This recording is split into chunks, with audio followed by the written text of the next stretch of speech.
position, pails and rails. There's a couple of positions that you can get to stretch, and I'm going to show you a couple of those, and then we'll set up and we'll do our pails and rails together. So you will find the stretch that feels best for you. You will also find the body position that feels best for you. So one of your options, hand on the floor, making this the smallest angle that you can and getting a stretch on the back here. You can also be in a combat position to do that. You can be in a half kneeling position to do that. You can also use a yoga block. You can hold the yoga block and the hand on it and push into that stretch as well.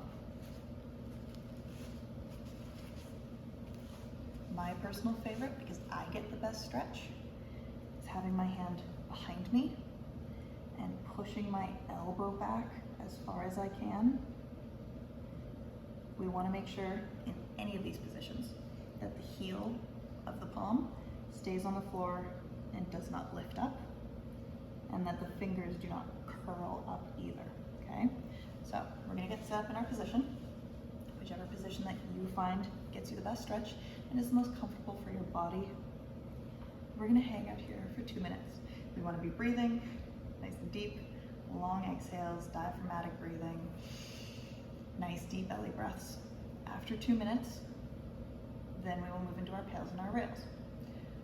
Our pail, our push, is going to be trying to push this part of our hand down into the floor. We want to make sure that we're not going 0 to 100% effort.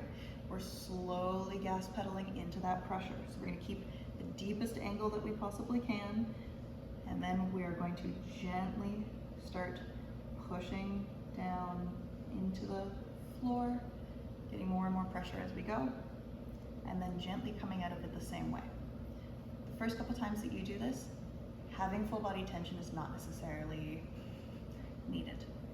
You will still feel quite a lot in the wrist without having that full pail rail type of tension throughout your entire body. As you get comfortable, you can increase the tension. We want to make sure that the stretch at the beginning and the stretch throughout is somewhere in between a 4 and a 5 out of a 10. We don't want it to be super intense. We also don't want it to be lackluster. Once we do our pail, then we're going to try to do our rail. So we're going to try to pull up using this part of the hand, not the fingers. We're trying to use the wrist as best as we can.